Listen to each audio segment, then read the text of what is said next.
If you like the story, you can support the author on Patreon. Link is in the description. Chapter 1, 9 to 5 System. Supreme Sorcerer Steven. Marvel Universe. Today is April 4, 2015, a sunny Saturday in New York City. After enduring the chaos and devastation wrought by the Chitauri invasion, the city has undergone an impressive transformation. The post-war reconstruction has given New York a renewed vibrancy, and life in the bustling metropolis continues with a sense of resilience. On the top floor of the North Building, adjacent to Central Park in Manhattan, there's a dedicated space for psychiatrists. Within this serene and orderly environment, a casual conversation is taking place. There's a medical banquet tonight, Lorien. Are you planning to attend? Stephen Strange, known for his exceptional surgical skills and destined to become the future Sorcerer Supreme, directs his question to a young man reclining comfortably nearby. The man, who goes by the name Lorien, appears more youthful and undeniably more handsome than Stephen, which occasionally irks the competitive surgeon. Lorien responds with a prolonged yawn, his posture relaxed as he reclines in the chair. His hands are propped behind his head, and his gaze is fixed on the television screen mounted on the wall. He answers with an air of indifference. No. Lorien isn't just any ordinary young man, he arrived in this universe roughly a year ago. Shortly after his arrival, he discovered that he possessed a unique system known as the 9 to 5 system. The system's rules are simple but strict. As long as he maintains a consistent 9 to 5 work schedule without overtime, he is eligible to slack off when there's nothing pressing to do. By adhering to this routine, he can punch in at the end of each workday to receive random rewards from various dimensions. Throughout the past year, Lorien has amassed a collection of these rewards, though many turned out to be less than impressive. Among the more trivial prizes were endless bottles of milk tea, infinite rolls of toilet paper, bottomless beer mugs, and never-ending supplies of candy eggs. However, one reward stood out as extraordinary, a fragment of the Phoenix power. The Phoenix Force is a primordial cosmic entity representing life and destruction. It bestows upon its host ultimate power and unparalleled perception. Even with just a fragment of this power, Lorien can sense the emotions, thoughts, and even events that have transpired, are unfolding, or are yet to come. But to fully harness this ability, he requires more fragments.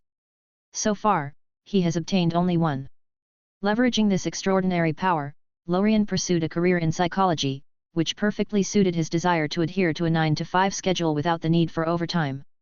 Over time, he earned the reputation of being the top psychologist in the United States. In his professional journey, he befriended numerous notable figures, including Stephen Strange, who is on his path to becoming the Sorcerer Supreme. Even Bruce Banner, the Hulk, sought his counsel at one point. All right. Stephen Strange, hearing Lorien's refusal, feels a wave of disappointment.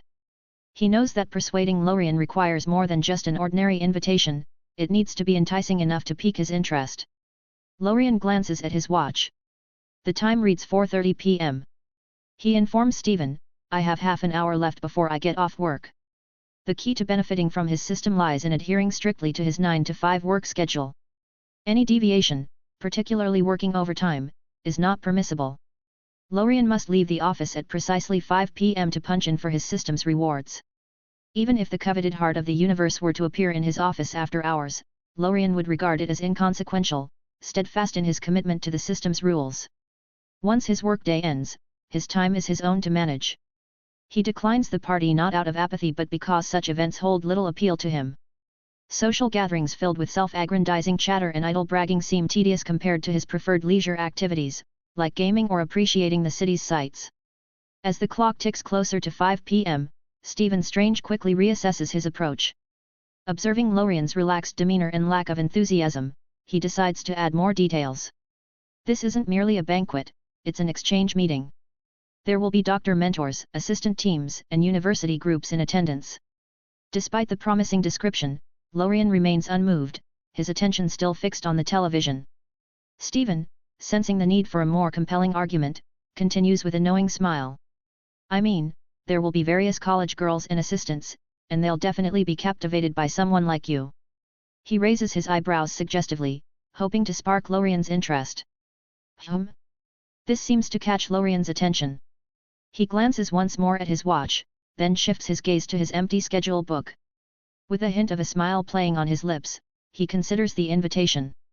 It seems I have some free time tonight, he finally replies, a playful grin spreading across his face. Having made his decision, Lorien chuckles to himself. Stephen smiled as well. After all, Stephen had always been humorous before the accident. He even enjoyed a good laugh unless he was undergoing surgery or in front of strangers.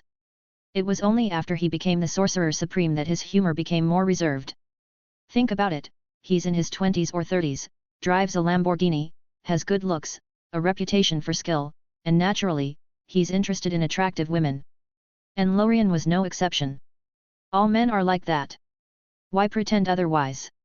After deciding on the itinerary, Stephen perked up, getting up and pouring himself a glass of water. He then glanced at Lorien's office, which doubled as a room for displaying awards.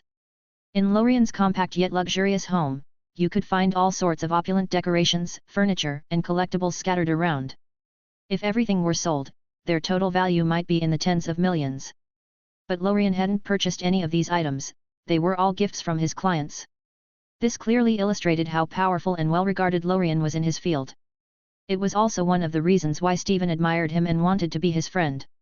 Although young, Lorien had achieved successes that others could only dream of in their lifetimes.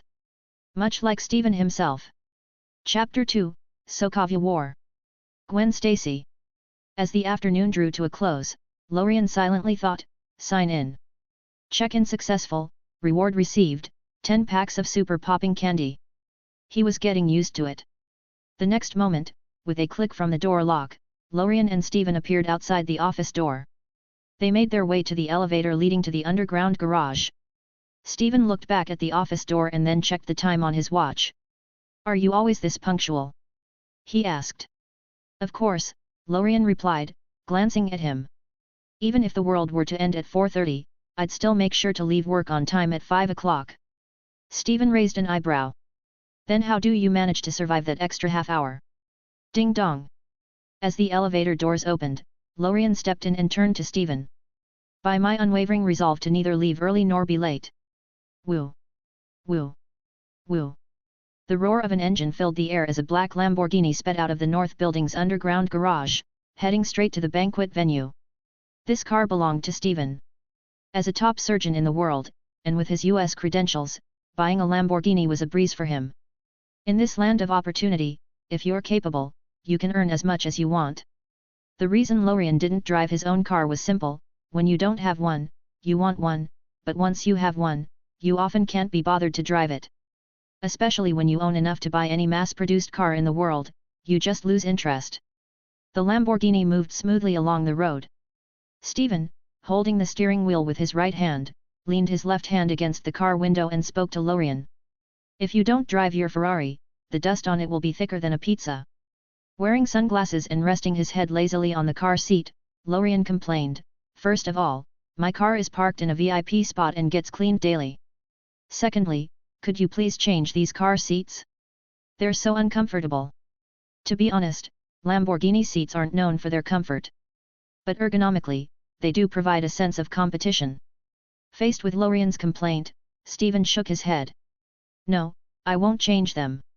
Modifying them is like adding a pillion seat to a racing motorcycle or air conditioning to an F1 car. Stephen clearly understood sports cars well. They aren't called sports cars for their comfort. For designers, performance is everything. If a sports car doesn't challenge your body a bit, can it still be called a sports car? And so, Stephen drove his Lamborghini with Lorien, until suddenly, a piece of breaking news came through the car's smart system.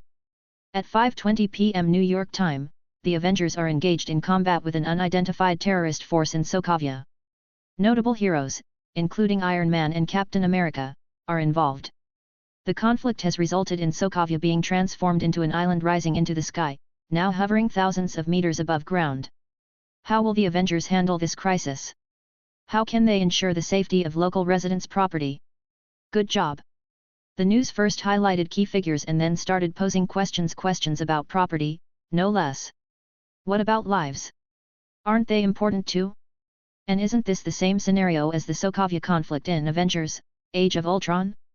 That is, the Avengers were fighting in Sokovia. The only one left in the group was Wanda's younger brother, Quicksilver. In the end, Wanda was left with a considerable, not a major trauma, but it was significant nonetheless, even if it wasn't mentioned much later. At this moment, when Stephen heard the news, he shook his head helplessly. "This world is too chaotic," he said. "I sometimes wonder how long I can keep performing surgeries." Lorien calculated the time and replied with a joking tone, "Maybe, less than a year." Stephen glanced at Lorien. "Then it seems your career as a psychiatrist will only get busier." "That's true. More and more people are suffering from PTSD, post-traumatic stress disorder, these days." "Indeed," Stephen said, breaking into a brief laugh. With that, they no longer paid attention to the broadcast as they continued on their way to the banquet. As for the affairs in Sokovia, Lorien had no intention of getting involved. What could he possibly gain? There was no benefit to be had, and revealing his abilities would only invite trouble. For Lorien, it was enough to focus on living a good life. At most, he would take care of his close friends. To paraphrase the saying from a certain someone, no matter how bad the world gets, I can protect myself, my family, and my friends. As long as the earth wasn't about to disappear, why bother? Who says having abilities means you have to save the world? Who? He's just an ordinary psychiatrist with a few quirks. And maybe 2 hobbies, playing a bit recklessly and admiring beautiful women. 15 minutes later, Stephen parked the Lamborghini at the entrance of the banquet hall, handed the keys to the valet, and got out with Lorien. The crowd recognized Stephen's Lamborghini immediately. But even more eyes were drawn to the even more striking Lorien as he stepped out of the car. People quickly gathered around, eager to greet him, take photos, or discuss various matters. Lorien didn't particularly enjoy this kind of attention. But in the midst of the crowd, he noticed someone intriguing. A young woman with a beautiful face and smooth golden hair stood out. She was part of a group, and she was Gwen Stacy. Chapter 3, Spider-Gwen. Multiverse Influence. Gwen Stacy. There are many versions of her, so Lorien wasn't sure which Gwen she was. But regardless, this Gwen Stacy was even more stunning than the one in the comics or animations. Her features, figure, and skin looked like they had been sculpted out of a 3D anime. Perfectly modeled. Gwen, following the crowd, also watched Lorien and Stephen. But when she noticed Lorien looking directly at her, her eyes widened in a mix of surprise and nervousness. Lorien smiled at her from a distance before turning back to deal with the crowd surrounding him and Stephen as they entered the banquet hall. The hall was magnificent, its decor impeccable. Many guests were dressed in suits, engaging in conversations. Here, it didn't matter what kind of doctor you were, respect came as long as you had the skills and reputation. For instance, even though Lorien was a psychiatrist, he was one of the top figures here. If you were outstanding enough, you could even be a veterinarian and still earn respect. As soon as Lorien and Stephen entered the hall, they were greeted warmly by many. The two responded with polite smiles, but Stephen leaned over and whispered to Lorien, "You know, I'm starting to dislike this environment too. Let's have a couple of drinks and then step outside for a bit," Lorien suggested. Stephen nodded. "Exactly what I was thinking." They picked up champagne glasses from the banquet table and exchanged a few drinks with notable guests. "Hey, Lorien. How's everything going?" someone asked. Lorien replied with a smile, "Very well. I'm living each day happily." Another guest chimed in, "Lorien, I have a few clients who need psychological counseling. I'll send them your way." "Sure," Lorien said, handing over a business card. "Just let them know my schedule is packed until the end of the year." "Lorien, as soon as you walked in, all the ladies were drawn to you," someone else joked. Lorien shrugged with a playful grin. "What can I say? It's just how it is." After some casual conversation, Stephen and Lorien reconvened. Stephen, setting down his champagne glass, asked, "Shall we split up and explore a bit?" Lorien, looking at the beautiful women in the room, nodded. "Sounds good. Let's stick to our usual plan." With that, they each went their separate ways to mingle. As usual, after some time apart, Lorien and Stephen would reconvene. Acting alone meant finding someone of interest. When they stuck together, it was a sign that neither found anyone appealing at the event. After parting ways with Stephen, Lorien grabbed another glass of champagne and discreetly used his psychic powers to locate Gwen. He noticed that Gwen occasionally glanced in his direction, seemingly interested in him. Once he pinpointed her location, Lorien casually made his way to a spot about 10 meters away from Gwen. He picked up some fruit from the table and began nibbling, blending into the scene. Despite the crowd between them, Gwen's frequent glances ensured she spotted Lorien. Seeing that he was now alone, Gwen looked around, noticed no one else was approaching, and took a deep breath. She walked through the crowd and approached Lorien, a bit nervously. "Hi, my name is Gwen Stacy," she said, her voice a mix of confidence and nerves. Lorien smiled warmly, raising his glass for a toast. "You can call me Lorien. Or, if you prefer, Dr. Lorien, the psychiatrist." The first step to knowing someone is making contact. Once a conversation begins, getting acquainted becomes much easier. As they chatted, Lorien discovered that Gwen was younger than she appeared. She was still a high school student working as an assistant in a lab and, interestingly, also a drummer in a band called the Mary Janes. Hearing about Gwen's band and her role as a drummer, Lorien instantly recognized which Gwen he was dealing with. Two things became clear. One, this was Spider-Gwen. She was the ghost spider, known for her black, white, and pink hooded suit. Two, the presence of Spider-Gwen indicated the multiverse might be influencing his world. Typically, his universe only had Peter Parker as Spider-Man. The thought that there might be two Spider-People or just Spider-Woman intrigued Lorien. But he quickly decided it didn't matter much. Spider-Gwen was here and she was captivating. Everything else was secondary. Reflecting on their encounter, it was no surprise Gwen had such a striking presence. She wasn't just any Gwen Stacy, she was the Golden Legend Gwen. Given the timeline, Lorien realized that Gwen was likely on the verge of becoming Spider-Woman. It aligned with the events of Avengers: Age of Ultron, which was drawing to a close around this time. As Lorien and Gwen continued their conversation, they grew more comfortable with each other. Gwen, being a top student, was fascinated by Lorien's expertise in psychology and eagerly asked questions about his methods. "Gwen," Lorien began with a smile, "so many people praise my psychological counseling.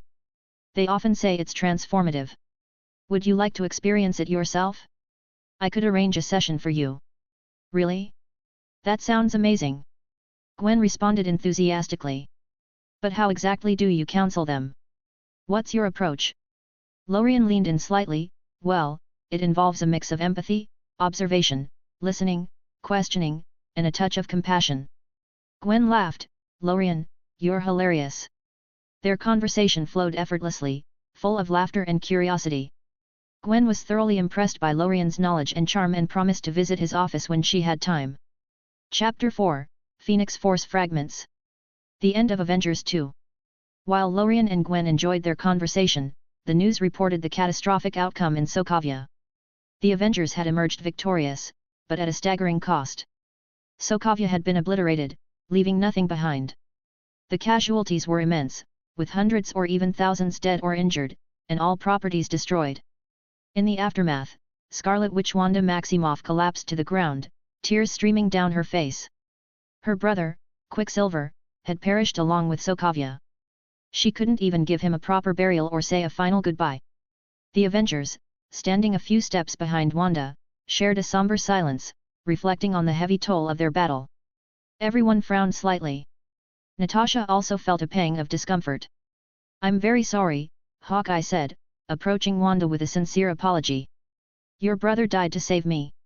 I feel deeply guilty." Wanda didn't lift her head.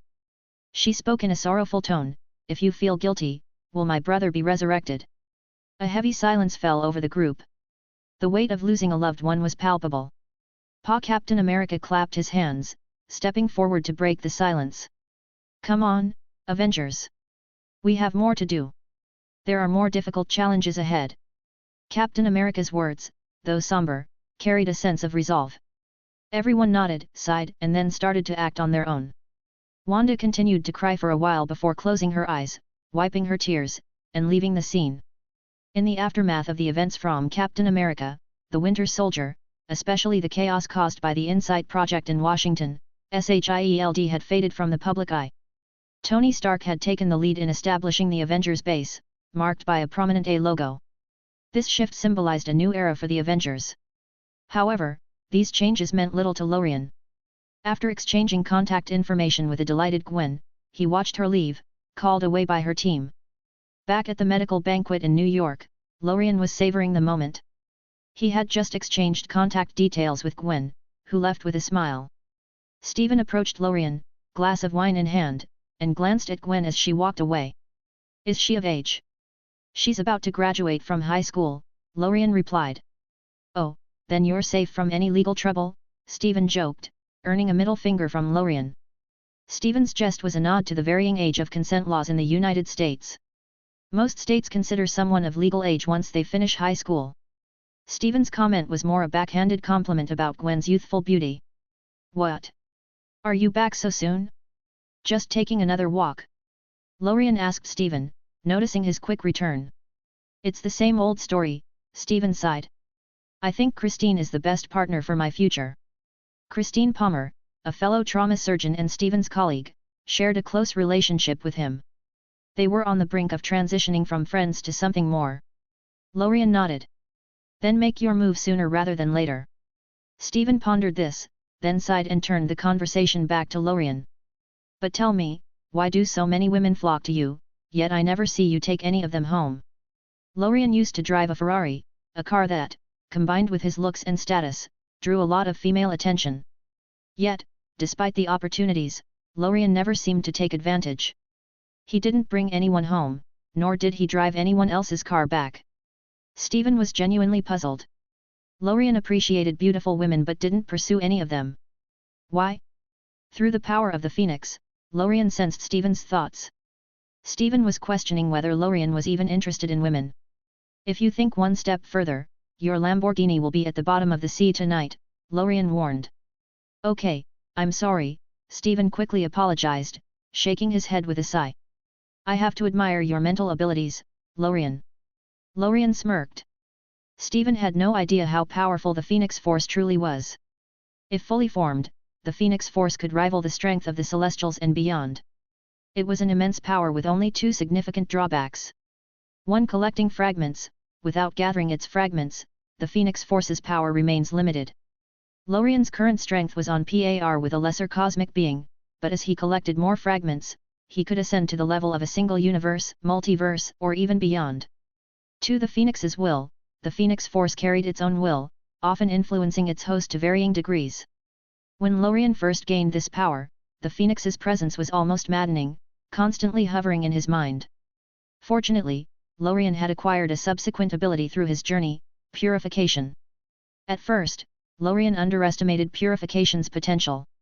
However, he soon realized it was a supreme power. It allowed him to eliminate any unwanted side effects. With this ability, Lorien purified the residual will of the Phoenix fragments. It gave him clarity and control, freeing him from the chaotic influence of the Phoenix. In the Marvel Universe, many abilities and artifacts come with severe drawbacks. But thanks to his purification ability, Lorien could wield his powers without any of the typical side effects. Then this ability becomes even more practical. Chapter 5 Scarlet Witch Wanda. They are all my wings. As the banquet wound down, Lorien and Stephen prepared to leave. They slipped into a sleek, black Lamborghini, with Stephen taking the wheel to drop Lorien off first. During the ride, their conversation flowed easily, touching on various topics. Stephen, still puzzled by Lorien's approach to women, finally voiced his thoughts. So, you flirt with women but never take them home because you don't really like them, and it's just for fun? Stephen asked, his expression a mix of curiosity and confusion. Lorien leaned back in his seat, a calm demeanor settling over him. Exactly. I'm not like Tony Stark. I appreciate beauty, but I only sleep with those I truly love. Stephen glanced over, still skeptical. What's the difference between love and like then? Lorien offered an analogy. Liking is one-sided. Think of it this way, you like your car, but if you find a better one, you sell it and move on. Love, on the other hand, is more profound. If you love your car, you wouldn't sell it, even if you bought another. You keep it because it means something more to you. Stephen pondered Lorien's words and nodded slowly. I see your point. That makes a lot of sense now. Lorien grinned, satisfied. It's always easy talking to smart people. You catch on quickly. Stephen, not one to let things go easily, smirked and added, so, if you love every car you buy, does that mean you'll end up with a lot of cars? Lorien chuckled. You got me. Stephen just shook his head, amused. Eventually, they arrived at Lorien's building. Sleep tight, Steven said as Lorien stepped out. Be safe, Lorien replied, watching as the Lamborghini purred away into the night. Lorien entered his building, heading up to the top floor. He no longer resided just on the second-to-last office floor but had also acquired the penthouse level. As the elevator dinged open, Lorien stepped into his expansive home. He kicked off his shoes, and with a casual wave, his suit transformed into comfortable home clothes. Another wave produced a steaming cup of tea in his hand, which he sipped as he walked to the floor-to-ceiling window. From his vantage point, Lorien gazed out over the Manhattan skyline. Directly opposite, several kilometers away, stood the newly rebuilt Stark Tower, now emblazoned with the prominent A4 Avengers. Lorien's North Building was strategically located just north of Central Park, with Stark Tower to the south. To the west side of Central Park, the Osborn Building loomed large.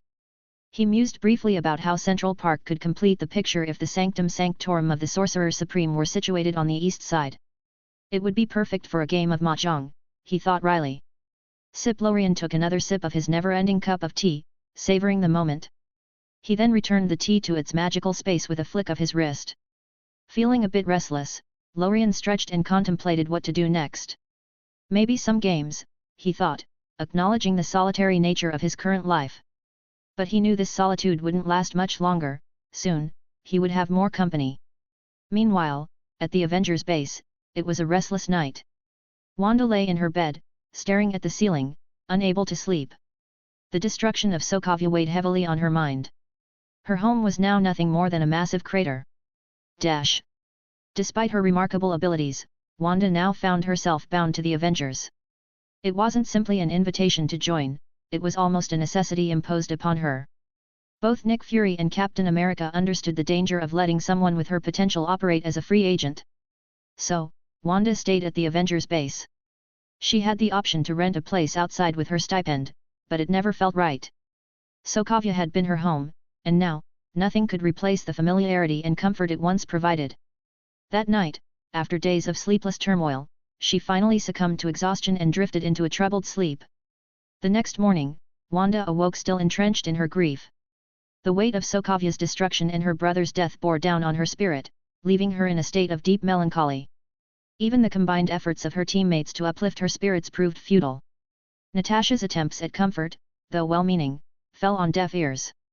On the third day, Vision approached her, offering logical reasoning to ease her mind, but Wanda was in no state to process logic. She needed solace, not solutions, and chose to retreat from his well-intentioned overtures.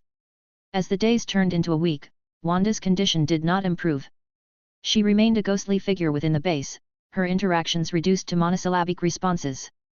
The chatter of online criticism against superheroes only added to her burden. The growing public sentiment that superheroes caused more harm than good echoed in her mind, amplifying her own doubts and insecurities. What was her purpose now?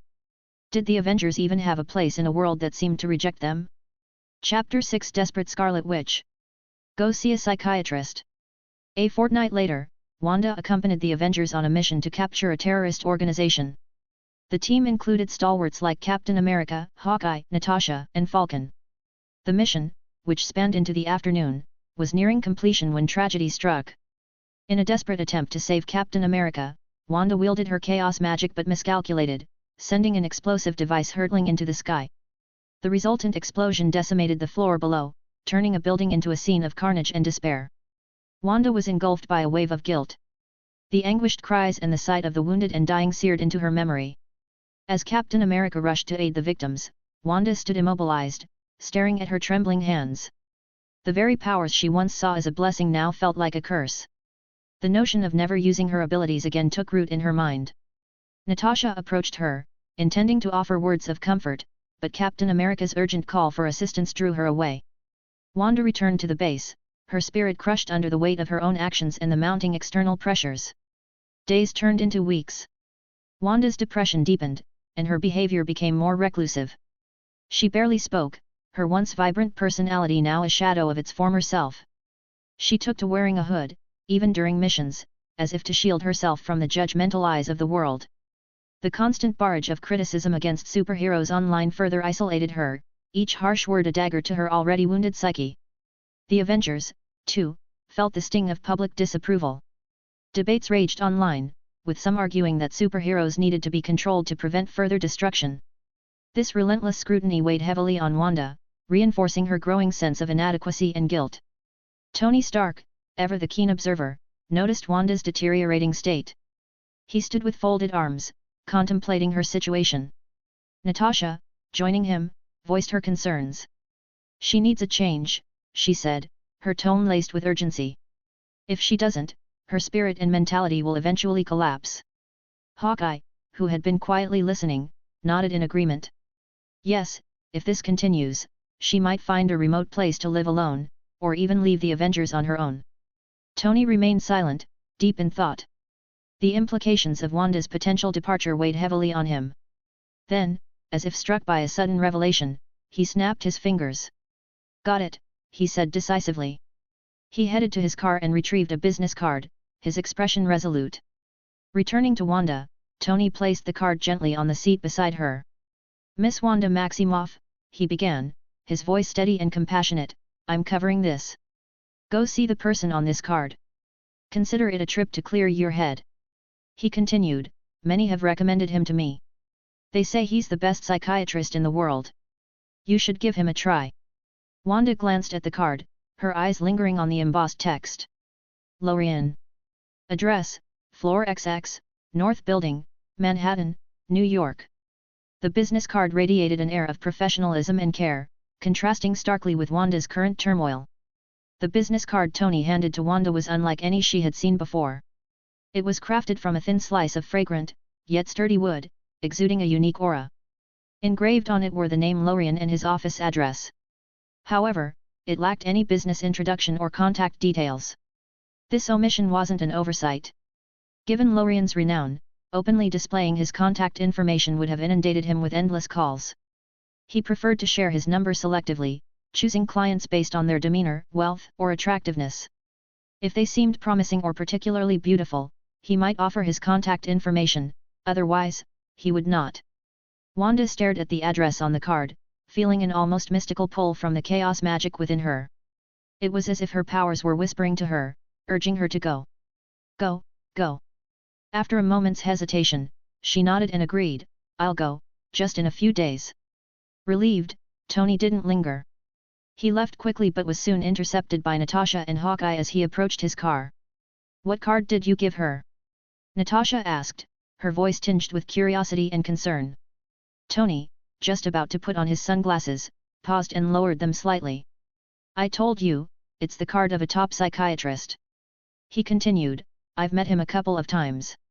He's about as good looking as me, but we're not exactly friends. His reputation is impeccable, almost too good to be true. But I did some digging with Friday, and it turns out he's the real deal. 99% success rate in psychological counseling. The 1% he didn't help, he kicked them out himself."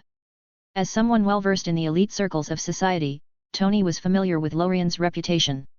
Although they had crossed paths, Lorien had never pursued a close friendship with Tony, preferring the stability of his 9-to-5 routine over social climbing.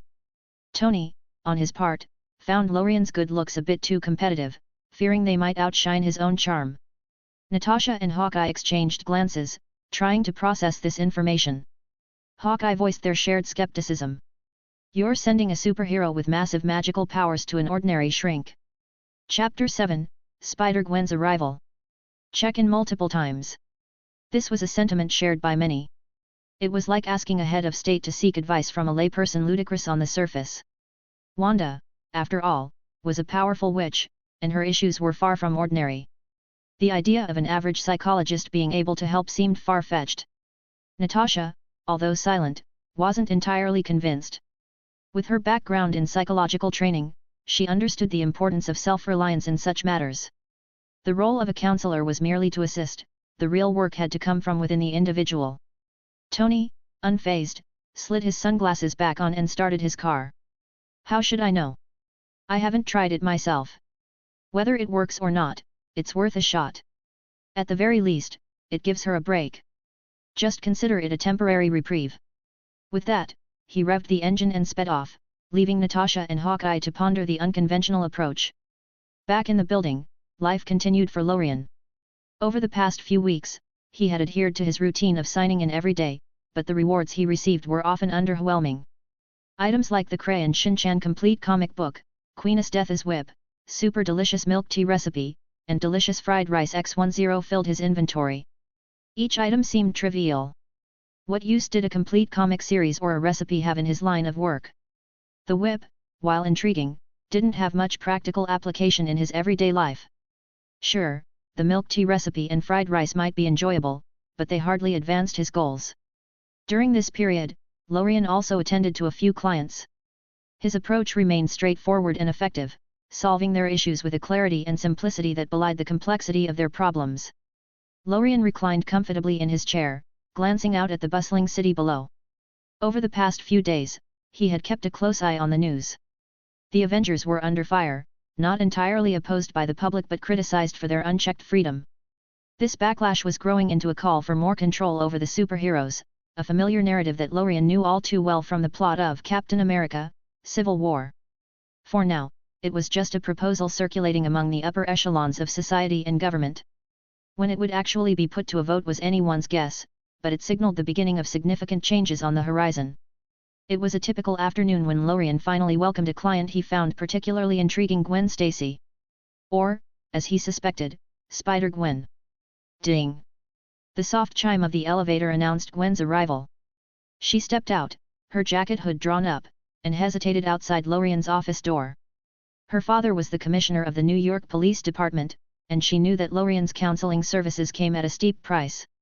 Although she could afford it, the cost still stung. Gwen was torn. Should she turn to her father for help, or trust Lorien, who had a reputation for being the best? She gently touched the spot where a radioactive spider had bitten her. Rationally, she knew she should be in a hospital, getting her genes and body examined. Yet, an inexplicable feeling, perhaps intuition or a sixth sense, had led her here. As she stood there, caught in her indecision, Lorien's voice interrupted her thoughts. "Come in, Gwen." Startled, she pushed the door open and entered. "Lorien, how did you know I was here?" Lorien simply pointed to the camera at the door, a faint smile on his lips. Gwen blushed, embarrassed by her obliviousness. "Sit down," Lorien offered, gesturing to a chair. He handed her a bottle of milk tea. He had an abundance of the drink stored away, so it seemed fitting to offer it to a young visitor. "What's this?" Gwen asked, eyeing the bottle curiously. "Milk tea, it's sweet," Lorien explained, motioning for her to try it. "I think you'll like it." Gwen took the bottle and sipped tentatively. Her eyes widened with delight as the flavor hit her taste buds. Her eyes sparkled, and she took a larger gulp. Lorien observed her reaction, noting the youthful exuberance that matched the persona of Spider-Gwen. Unlike her typically composed self, this Gwen was lively, animated, and brimming with energy, reminiscent of a female Peter Parker. "Delicious!" Gwen exclaimed after a few more sips, her spirits visibly lifted. Lorien nodded approvingly. The sweetness of the milk tea had done its job, triggering a release of dopamine that made Gwen feel happier. It was a simple yet effective trick to make his counseling sessions more productive. As Gwen enjoyed her drink, Lorien intertwined his fingers, his thumbs tapping lightly together. He leaned forward slightly and looked at Gwen with a discerning gaze. "I can sense your anxiety and uneasiness," he began, his voice calm and reassuring. "Something is clearly troubling you, something significant that's happening in your life. You're searching for a solution, perhaps a way to maintain a semblance of normalcy. Isn't that right?" Chapter 8, Enlightened Spider-Gwen. Photo with Hulk. Gwen's expression froze. Her eyes widened in surprise and a touch of panic. She was young, and her emotions played openly across her face. It was evident that Lorien had hit the mark. She fidgeted, her fingers nervously twisting together, and she looked away, biting her lower lip. She seemed at a loss for words, caught off guard by Lorien's perceptiveness. Understanding her hesitation, Lorien leaned back in his chair, giving her space to process her thoughts. Lorien opened the drawer and took out a photograph. Sliding it over to Gwen, he watched her reaction with interest. Gwen picked up the photo and her eyes widened in surprise. It was a picture of Lorien with none other than the Hulk, the green giant who was infamous across the United States. Citizens knew Hulk as a member of the Avengers, notorious for his volatile temper. Recently, he had fought with Iron Man and caused significant destruction, yet here he was, in a photo, seemingly at ease with Lorien. It was clear from the photo that Hulk, despite his fearsome reputation, approved of Lorien. This was an implicit endorsement from one of the world's most unpredictable and powerful beings. You recognize him, don't you? Lorien's voice broke her reverie. So, you understand that a psychiatrist like me keeps everything confidential. Your secrets are safe with me, they'll never go beyond these walls. Gwen hesitated, then nodded, clutching the photograph. After a moment of biting her lip, she finally spoke up. I have this, friend, she began, her voice tentative. She suddenly got these abilities. She's more flexible, stronger. But she doesn't know if she should get checked out at a hospital. She's worried about being studied if she does. Should she use her powers for good? Or would that be too presumptuous? As Gwen spoke, Lorien listened intently. He almost chuckled at her thinly veiled disguise of a friend. Instead, he maintained a professional demeanor, sensing the confusion and anxiety in her words. Your friend, Lorien began thoughtfully, is like someone who has stumbled upon a large sum of money. She's unsure if she should use it, if she's allowed to use it, or even how to use it. Gwen nodded, clearly relating to the analogy. Lorien reached into his desk, pulled out a sheet of paper and a pen, and quickly sketched something. He then handed it to Gwen. The drawing depicted a person swinging on a swing in the midst of a bustling city. So, here's my advice, Lorien said. Tell your friend to take that money and go home. Sleep on it. Once she's certain the money is truly hers and that no one will come to claim it, she can then think about how to use it. Maybe she can even spend a little of it to see the world, to understand its value better. He paused to let his words sink in, then added, finding such money, or in your friend's case, gaining these powers, is a gradual process. It's not something that requires immediate action. She should take her time to adapt. Gwen's eyes widened with understanding. Lorien's metaphor resonated with her. It was clear now she needed to allow herself time to adjust before deciding her next steps. I once heard a song that seems fitting, Lorien continued. The lyrics go, if I ever become rich, my first choice isn't to travel the world but to lie on the world's largest and softest sofa, eating and sleeping, sleeping and eating, for a whole year. Both Lorien and Gwen laughed at the whimsical lyrics. Gwen, feeling lighter, adjusted her hair and nodded. I'll tell my friend, she said with a smile. I'll let her know that the best psychologist in the world suggests she should take it easy, maybe turn into a couch potato first before deciding anything big. Lorien leaned back, sipping his own milk tea. I never said that exactly, but the idea is there. I get it, Gwen replied playfully. The lyrics said it, but it's all the same. Just as Gwen was about to say more, her phone rang. Glancing at the time, she quickly stood up. Sorry, I forgot about band practice. My friends are waiting for me. Lorien nodded. Go ahead. Don't keep your friends waiting too long. Gwen grabbed her green bag and the unfinished milk tea. Just as she was about to leave, she turned back with a playful wink. Thank you, Mr. Lorien. You've helped my friend a lot. You're welcome, Lorien replied with a smile. Take care. Thanks again. Her final words echoed in the room as she disappeared into the elevator. Lorien watched her go, thinking to himself that whether or not she remembered to pay was inconsequential. If she didn't, she would just have to come back and that wouldn't be such a bad thing at all. Chapter 9, Sign into the True Vision Guardian. Tony's headache and worry. Dash. After seeing Gwen off, Lorien glanced at the clock and prepared to wrap up for the day.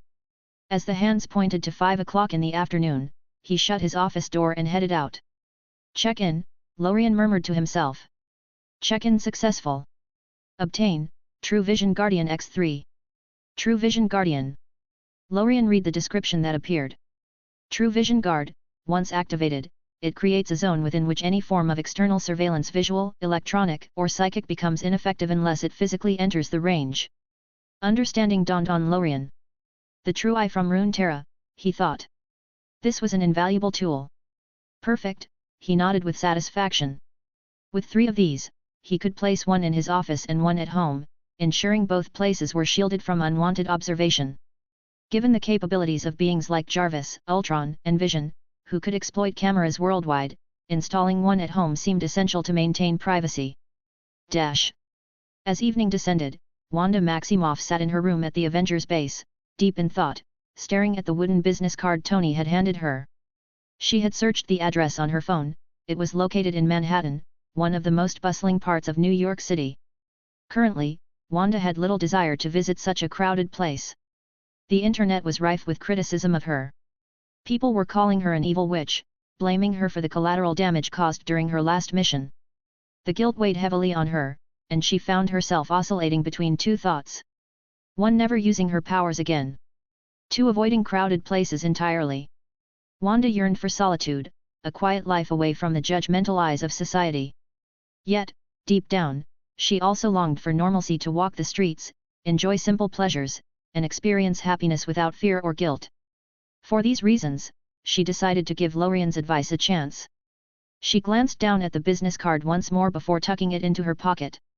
Determined, she stood up and began preparing her outfit for the next day, plain blue jeans and an oversized grey hooded sweatshirt.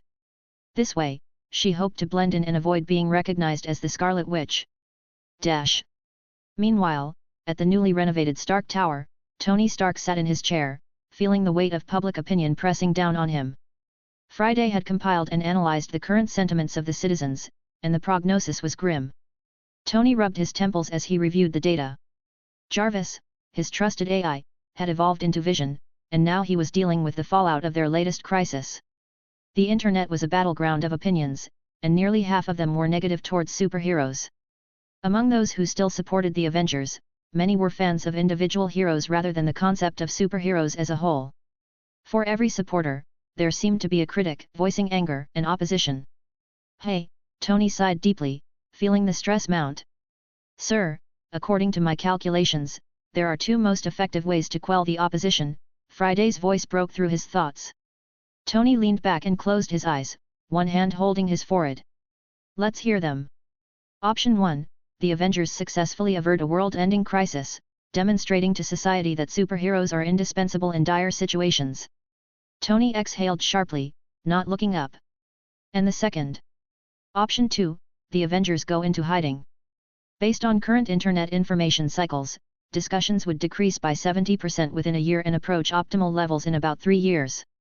Friday added, alternatively, full transparency of the Avengers' internal activities could help rebuild public trust. Tony shook his head in frustration. That's not much help, Friday. While Friday's analysis was logical, the solutions were impractical. The Avengers couldn't afford to hide away, they had only recently come together as a team.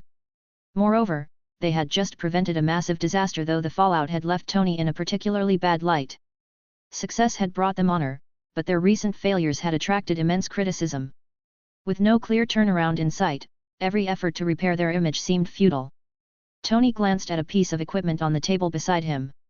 It was a neural network and intelligent control panel he had developed with Bruce Banner. Now, with Banner was gone too. Originally, Tony Stark envisioned creating a network of Iron Man suits and an intelligent control center to protect Earth. However, the current wave of public dissent left him discouraged, questioning the value of such an endeavor. In the solitude of his office, Tony clenched his fist and rested it against his mouth, contemplating his next move late into the night. Friday, he called out. Yes, sir. Came the prompt reply. Maybe your second option is the right one, Tony mused. Sir, the second option entails binding the Avengers under United Nations control. Captain America will not agree to this, Friday cautioned. That's his problem, Tony replied curtly. If there are issues, he can deal with them. I'll focus on my work. Understood, sir, Friday responded, sensing Tony's determination. All right, bring up the armor design panel. Let's start researching new enhancements, Tony instructed. Yes, sir, Friday acknowledged. Chapter 10, Meeting Wanda for the first time. The Power of the Phoenix and the Power of Chaos. Number the next day. The True Sight ward was strategically placed behind Lorien's office, ensuring a serene start to the morning. Lorien spent this time indulging in leisurely activities, as mornings were usually quiet with no scheduled appointments. He preferred this routine, allowing him to play games, read books, catch up on the news, and scroll through his phone. On days when Stephen wasn't occupied with surgeries, he'd drop by to chat with Lorien, typically setting up plans for the evening. Their routine was well established. They'd close the office doors by 5 p.m. and head out to enjoy the city's nightlife. Afternoons were different. If clients came, Lorien would attend to them, but if not, he continued to enjoy his downtime. His job offered high pay, minimal stress, and ample time to relax, an ideal combination for anyone. Signing in daily and getting stronger felt almost too good to be true. As noon approached, Lorien reclined in his chair, browsing through TikTok. The platform was brimming with entertaining content, from coolly dressed bodhisattvas to humorous videos. It was hard not to enjoy it, though he only indulged when alone to avoid any awkwardness. Suddenly, something caught Lorien's attention. He sat up, his eyes briefly glowing with a golden hue. "Wanda!" he murmured, sensing a powerful and familiar presence approaching his building. It was the chaotic energy of Wanda Maximoff, also known as the Scarlet Witch. Lorien watched through his mind's eye as Wanda crossed the street and entered the building. She waited for an empty elevator and then rode up to his floor. When she finally stood at his door, he anticipated her arrival and called out, "Come in." Wanda hesitated momentarily before opening the door and stepping inside. She wore blue jeans and a large hooded sweatshirt, with the hood pulled up. Her head remained bowed, avoiding eye contact with Lorien. Smiling, Lorien pushed a cup of milk tea towards her. "No need to feel shy here. Whoever you are, you're welcome." He gestured to a framed photo of himself with the Hulk that sat on his desk. Wanda turned to look at the picture, surprised to see Lorien with the Hulk. The Avengers had been searching for Hulk to no avail, even enlisting Tony Stark's help to scan global surveillance. Yet here was someone who had not only found Hulk but had a photo with him in his green form. Recognizing Hulk's formidable power and the chaos she herself had once unleashed by manipulating him, Wanda felt a pang of guilt. She quickly set those thoughts aside and focused on Lorien. Seeing the photo had a calming effect on her, making her feel more at ease. "Hello, I'm Wanda Maximoff," she introduced herself, pulling down her hood as she raised her head to face Lorien. At the moment their eyes met, Wanda was struck by a strange feeling, not because Lorien was exceptionally handsome, but because she felt an inexplicable sense of familiarity and warmth. It was as if she was reconnecting with a long-lost friend or a partner she had shared significant experiences with. "Miss Witch?" Lorien's voice broke her reverie. I feel like I'm seeing an old friend I haven't met in years," Wanda explained, bewildered by the sudden sense of kinship. "What a coincidence," Lorien replied, raising an eyebrow. "I felt the same way when I saw you." "Really?" Wanda was surprised. "Really," Lorien confirmed. The feeling of familiarity was mutual, but not as intense for him as it was for Wanda. He pondered the connection between them. Was it their abilities or something else? Lorien quickly realized the answer. Wanda possessed the power of chaos, while he wielded the power of the Phoenix. Both were ancient, formidable forces within the Marvel Universe, and their energies were inherently familiar with each other. Even though his powers had no will of their own, they recognized Wanda's chaotic energy, creating a sense of kinship.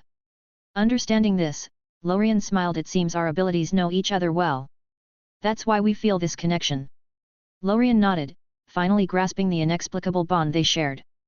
The moment of clarity brought them closer, paving the way for an open and trusting relationship. Chapter 11, Chatting with Wanda. It's tea time. Phoenix Force and Chaos Magic are among the oldest powers in the universe. So when Wanda looked at Lorien now, she felt an inexplicable warmth. "It seems to be fate," Wanda said with a smile. "I think so," Lorien also smiled. This feeling was truly intriguing. With that, Wanda lowered her guard completely. She reached out, took the milk tea that Lorien had pushed to her, and took a sip. Much like Gwen before her, Wanda's eyes lit up. "This is so delicious. This is the first time I've had something like this." "What is it?" she asked, genuinely curious. "Milk tea," Lorien explained. "It's a drink made from tea bags and various flavorings." "Oh," Wanda understood, taking a few more sips, savoring each one. "It's really delicious." Wanda, like Gwen, gave the milk tea high praise. At this point, neither of them discussed why Wanda had come. Her sudden affection for Lorien made her forget the original purpose of her visit, and she began chatting casually with him. Lorien, though not forgetting, was more than happy to converse with an intriguing and beautiful client. With his past clients, Lorien tended to resolve issues swiftly and efficiently, especially with male clients. However, when it came to his attractive female clients, the conversations often veered into a broader range of topics from food and movies to travel and personal preferences.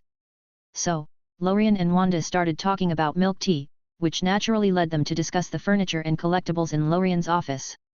Wanda was quite surprised to learn that many of these were gifts from previous clients. "Can I touch this?" Wanda asked, gesturing towards an antique cash register. "Of course," Lorien replied. His magic could easily restore these items if needed. This cash register is 95% silver and about 100 years old. Wanda reached out and touched the surface.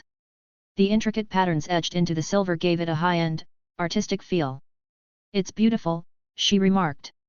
She then moved on to look at other items, metal vases, murals, silver tableware, small sculptures, and more. Recognizing their value, she decided not to touch them further. After discussing the office's collections, they returned to their chairs and delved into other topics.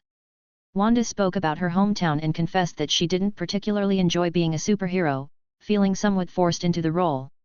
Recently, she had been deeply sad and shared with Lorien her guilt over a tragic accident where she couldn't control her powers and caused unintended harm. She also voiced her thoughts about public opinion and her desire to move to a quiet town where she wouldn't feel so pressured. Throughout the afternoon, Wanda treated Lorien as a confidant. She talked, and Lorien listened, offering his suggestions and understanding. They spent hours this way, Wanda gradually finishing her milk tea.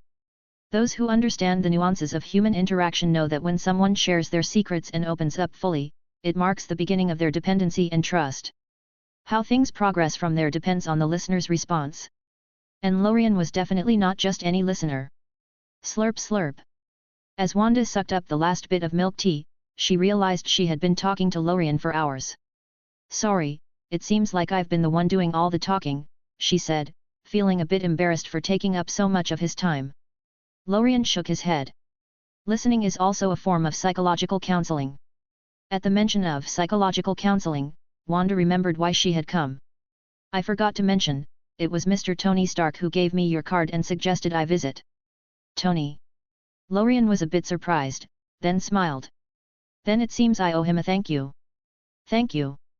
Wanda asked, puzzled. Lorien checked the time 4:58 p.m. He stood up and said, "Thanks for introducing me to a mature and beautiful client. That's helped me grow my business and made my day. Let's go. It's time for afternoon tea. Let's find a nice cafe or somewhere with good food and scenery to continue our conversation." Lorien pushed his chair back and walked to the door, holding it open for Wanda. Blushing slightly at Lorien's words, Wanda, a mature woman, didn't get too shy. Instead, she looked at Lorien with a smile. "You make me regret going out dressed like this." Then she walked past him and out the door. Lorien followed, closing the door behind them, silently satisfied as they left together. Chapter 12, Tony's Curiosity and Natasha's Observation. Extra Chapter. Check-in. Check-in successful. Get, complete set of SpongeBob comics. Damn, he only watched a little bit of Crayon Shin-chan last time. This time it's SpongeBob again. How can I finish watching this? Never mind, just watch it slowly. Just use it as something to pass the time in case I end up in jail. Lorien went out the door at the back of the building. Wanda tensed visibly and decided to put on her hood. Lorien looked back, thought for a moment, and chose not to drive directly. Instead, he took her to the underground garage and got into his Ferrari. Once inside, he closed the windows, ensuring no one outside could see in, though they could still see outside perfectly.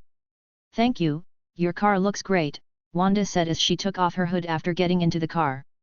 Lorien looked into Wanda's eyes and smiled. "You're welcome. I like red. Red. Scarlet Witch. Red energy." Hearing this, Wanda became much happier. It seemed as if all the previous negative energy was eliminated at this moment, and her mood improved a lot. However, Wanda realized, as she looked at the attention the Ferrari was attracting, that supercars are very conspicuous. The fiery red paint, the deep, roaring engine sound, all these elements made everyone look at the Ferrari. She worried about what would happen if she got out of the car and was photographed and posted online. Wouldn't that be even more terrible? Lorien, sensing the worry in Wanda's heart through the Phoenix Force, kept his eyes on the road and spoke calmly while driving. "Don't worry. Let's go to a coffee shop. It's quite remote, not crowded, no one takes pictures there, and it's very quiet with a great atmosphere. That's why I like it." Sure enough, Wanda felt much more relieved. That's good. She turned her head to look at Lorien's profile. What Wanda really didn't expect was how considerate and comforting Lorien was. From the moment she walked in, he seemed to understand where she was suffering. It had always been this way with him. Wanda's evaluation was that she felt very happy and comfortable with Lorien. Lorien drove his Ferrari and took Scarlet Witch Wanda to a nice coffee and dessert shop.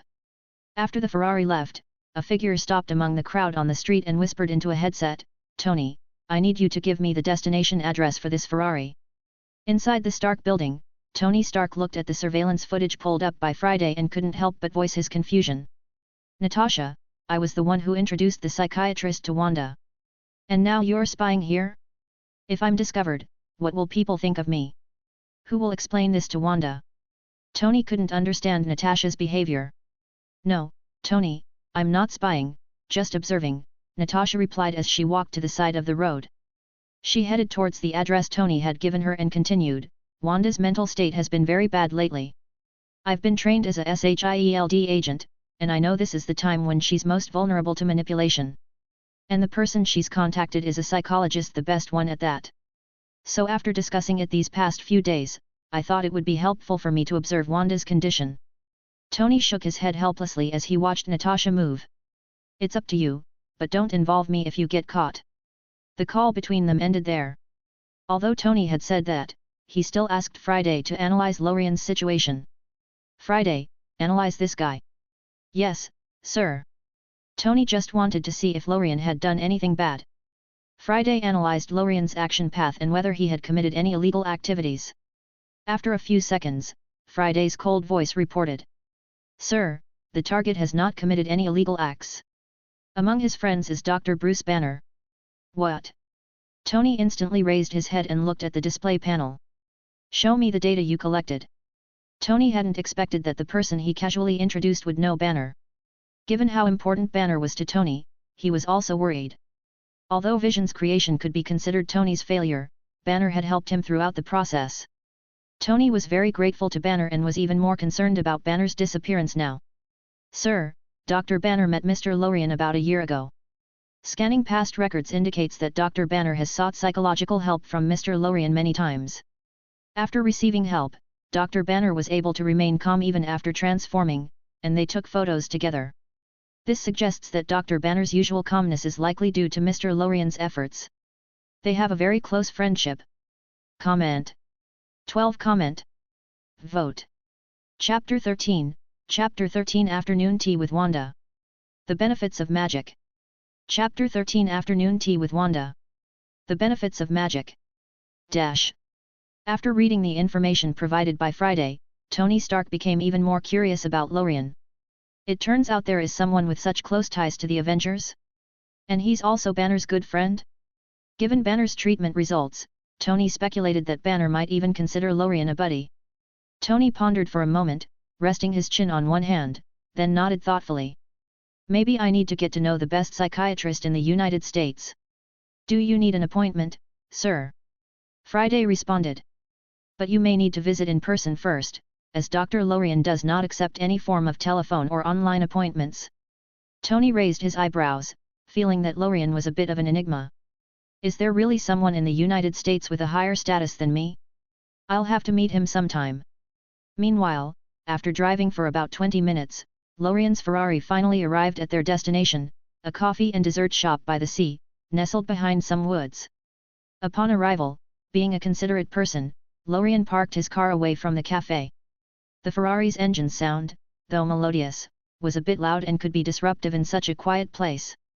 Wanda noticed these thoughtful details and silently added another point to her evaluation of Lorien, understanding mutual respect. However, as Wanda got out of the car and followed Lorien into the coffee shop, she felt a little regretful. Once Lorien guided her to a secluded corner by the sea and they sat down, ordering 2 cups of coffee and some desserts. Wanda leaned close to Lorien's ear and whispered, "Coming out dressed like this is the decision I regret most today." Indeed, jeans and a grey sweatshirt did seem a bit casual for such a setting. But fortunately, in the US, people are generally free from judgment, and no one commented on her attire. Additionally, the cafe was remote and upscale, and the patrons were courteous. Lorien noticed her discomfort and offered a suggestion, your magic should be able to alter the structure of matter. You could change your clothes into a new set directly. Is that possible? Wanda thought about it and then shook her head. But I can't do it now. It's okay, Lorien replied, smiling. I believe you can in the future. He continued to give a few more examples. This world is no longer purely scientific. I heard that the wizards in Camartage can alter people's perception of themselves. So even if you run into someone you know, they might not recognize you. But I'm not sure if that's mental magic or cognitive magic. Maybe you could try something like that. Lorien also mentioned several everyday uses for magic: cleaning up trash, making clothes look brand new, or repairing broken furniture. He knew some of these magics and had heard about others. Wanda listened intently, and Lorien's words gave her a new perspective on her abilities. It turned out magic wasn't just for destruction. She could use it for things as mundane as changing her clothes or cleaning up. Wanda's eyes lit up with excitement as she thought of all the new possibilities for her magic. She decided to experiment with these ideas when she got home that night. At the same time, in the distance, Natasha observed Lorien and Wanda through a telescope, using a lip-reading device to translate their conversation. Natasha was an expert at this kind of surveillance work and performed it with ease. After watching their interaction for a while, Natasha let down her guard towards Lorien. She could see that Lorien wasn't just chatting and enjoying afternoon tea with Wanda. He was subtly guiding and uplifting her spirit through their conversation. Natasha noted Wanda's relaxed demeanor and happy smiles, which indicated that her mental state was rapidly improving. Nodding in agreement, Natasha murmured, "The best psychiatrist in the United States, not bad. In the cafe, once their orders were served, Lorien chatted with Wanda and glanced around. His seemingly casual gaze passed over Natasha, as if their eyes met for a brief second, though it might have just been a coincidence. Natasha, looking through the telescope, felt a moment of unease, as if she had been caught doing something she shouldn't be. Accident. Natasha scrutinized Lorien through the telescope. They were so far apart that it was unlikely she had been discovered. Seeing Wanda's genuine smile at something Lorien said, Natasha relaxed and concluded, it was an accident. But it wasn't. Lorien was simply choosing not to reveal his powers too early in front of the superheroes. At least, not until he had secured his relationship with either Gwen or Wanda. This wasn't a kidnapping, just a careful approach. Chapter 14: Flirting with Scarlet Witch. Chatting about the future of life. Then it was coffee and dessert time. Lorien and Wanda enjoyed a delightful chat, savoring the relaxed atmosphere and the company of each other. How happy was Wanda! So much that her face turned red with excitement. She only realized this when she touched her warm cheeks. Was she being too enthusiastic? Too proactive? These thoughts ran through her mind as she recalled how she had eagerly brought up various topics for discussion with Lorien. For instance, she asked Lorien what kind of life he preferred. "I like to live a happy, peaceful, and stable life, a leisurely life," Lorien replied. He genuinely enjoyed a life of simple pleasures: eating, sleeping, playing, and then doing it all over again. Wasn't that fun? Wanda responded enthusiastically, "We are the same. I also really like the kind of life you're talking about. This is exactly the future I've always dreamed of." She blushed even more, realizing she was openly discussing their future in front of Lorien. Whether it was shyness or pure excitement causing the redness, it didn't matter. It was all part of her joy. Their conversation drew the attention of other patrons in the cafe, causing everyone to glance their way. Lorien smiled and offered a silent apology, prompting the onlookers to turn away. Wanda, noticing this, apologized softly to Lorien, "Sorry, I got so excited." "It's okay," Lorien reassured her, sipping his coffee. "Just speak your mind. Too many people are introverted, autistic, or struggling with depression because they can't relax inside. Chatting opens the gateway to the heart, and happiness is the heart's cure for all ailments." Wanda nodded, feeling increasingly connected to Lorien. The more they talked, the more she found herself drawn to him. After some time, Wanda took a sip of her coffee, then glanced around to ensure no one was paying attention. Leaning in closer, she whispered to Lorien, "I don't think the coffee here is as delicious as your milk tea." Lorien chuckled at her remark. Coffee and milk tea were different, each with its own merits. But her comment sparked an idea. "Would you like to try mixing milk tea into coffee?" Wanda's eyes widened. "Is that okay?" "Why not? I've never tried it myself," Lorien said with a smile. But we can give it a shot. I've finished my milk tea, Wanda noted. But I haven't finished mine, Lorien replied, offering his cup. Without hesitation, Wanda took his milk tea and poured some into her half-empty coffee cup. After returning the cup, she stirred her concoction and took a cautious sip. Wanda murmured, savoring the taste. There's a little sweetness in the bitterness. Then it goes down your throat and leaves a hint of bitterness again. Really? Lorien was intrigued. It sounded like a raw coconut latte. Wanda handed him the cup, encouraging him to taste it. Lorien took a sip, echoing Wanda's earlier sound of contemplation. It's like coffee with sugar water, bittersweet but mostly bitter. Exactly, Wanda agreed, her eyes gleaming with delight. She then took back her cup and finished the rest in one go. Lorien observed her with a smile. Wanda's openness signaled her complete trust in him. If she were an ordinary girl, this would be the moment to suggest a drink at a bar and perhaps more. But with Wanda, patience was essential. Their relationship was developing at a natural pace, and everything that was meant to be would come in time. They continued to chat, drink coffee, and enjoy desserts from 5:30 in the afternoon until after 8 o'clock in the evening. Wanda had arrived in the early afternoon, meaning they had spent over 6 hours together that day. Their conversation flowed effortlessly, a testament to their deepening connection. As the evening wore on, Lorien noted it was time to head home. He called for the bill, left a small tip, and then stood up. Let's go, Miss Witch. The fiery red car should take a fiery red beautiful lady home. Wanda stood up, looking down at her flat shoes and then sighing. Lorien, you've made me regret for the third time today that I wore this outfit. It doesn't matter, Lorien said, spreading his hands. Because I can see your inner beauty. Wanda let out an appreciative "oh," feeling as if Lorien's words had pierced her heart with Cupid's arrow. Comment. 11 Comment. Vote. Chapter 15, Ferrari speeding. Crisis on the streets. Extra chapter. Chapter 15, Ferrari speeding. Crisis on the streets. Extra chapter. New York City was dazzling at night. The buildings blazed with light, seemingly without regard for electricity costs. Yet, on the roads, some streetlights flickered intermittently, a reflection of the disparity between corporate abundance and civic frugality.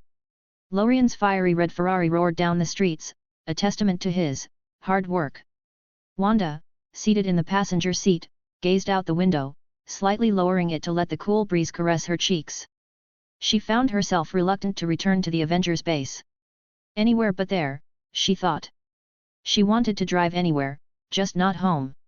Lorien, ever perceptive, sensed Wanda's inner turmoil. It wasn't merely teenage rebellion, she was grappling with a deeper issue: her growing estrangement from the Avengers and the overwhelming pressure it brought.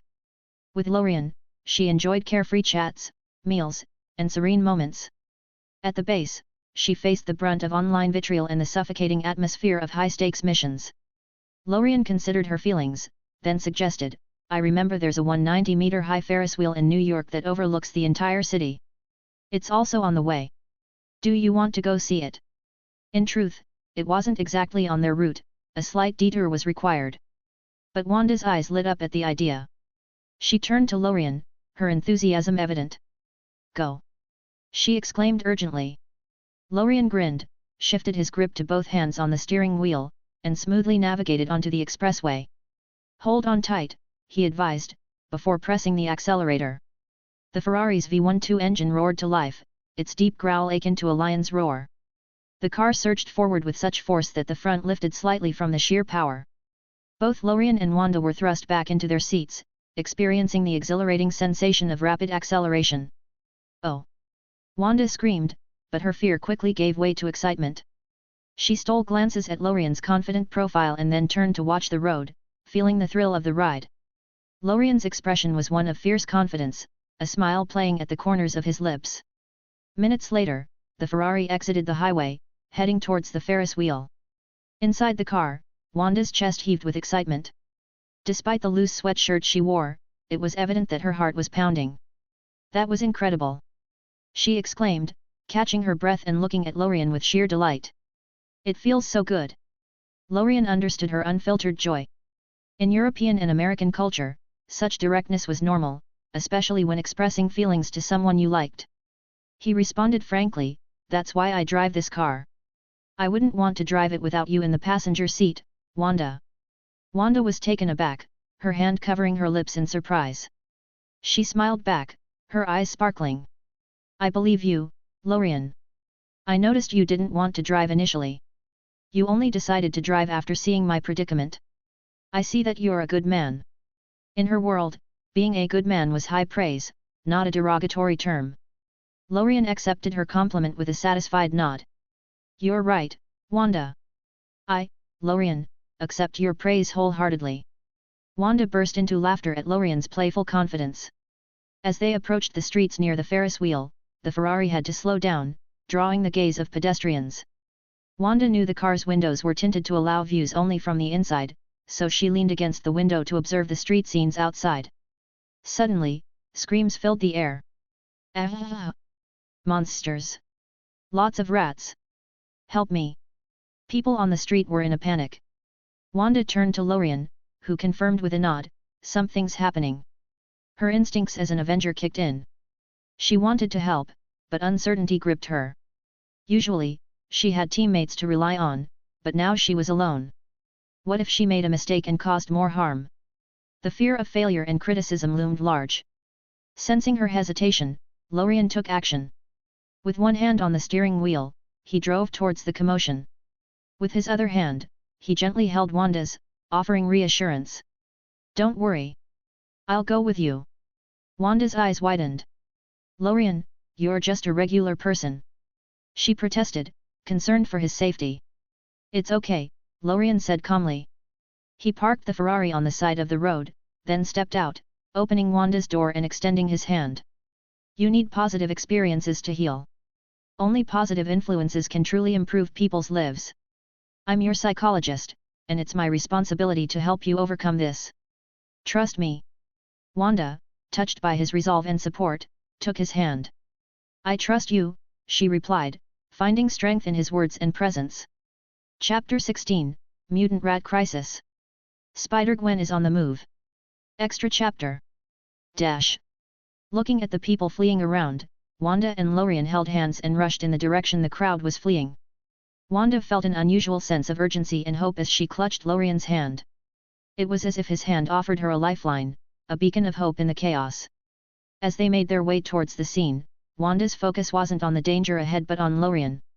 The moment he extended his hand to her had been like a warm sun illuminating her heart, filling her with an unexpected sense of comfort and security. Rats! Lots of rats! Came the frantic cries from nearby. Help! Help! These shouts brought Wanda back to her senses. By then, Lorien had already guided her to the edge of the chaos. Across the street, near a sewer, they could see dozens of rats, each as big as a bucket, crawling out of the underground pipes. Various reptiles and lizards, also enlarged to terrifying sizes, accompanied the rats. At their normal size, these creatures would have been unsettling enough.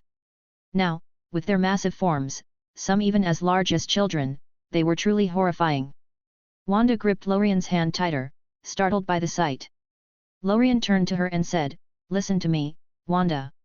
These mutant animals are dangerous and need to be stopped. Don't be afraid. Use your magic to catch them, or cover them and squeeze hard. Think of your magic as a pair of pliers, just crush them." Still nervous, Wanda held onto Lorien's hand. Suddenly, a child's scream pierced the air. Ah! A large rat had pounced on a child, its teeth dangerously close to the child's neck. The child's mother frantically searched for something to fend off the rat. Lorien's eyes flashed with a red light, and the rat's pupils dilated before it fell to the side, lifeless. He had destroyed the rat's brain with his telekinetic powers. The child pushed the rat away and ran to his mother. Ah!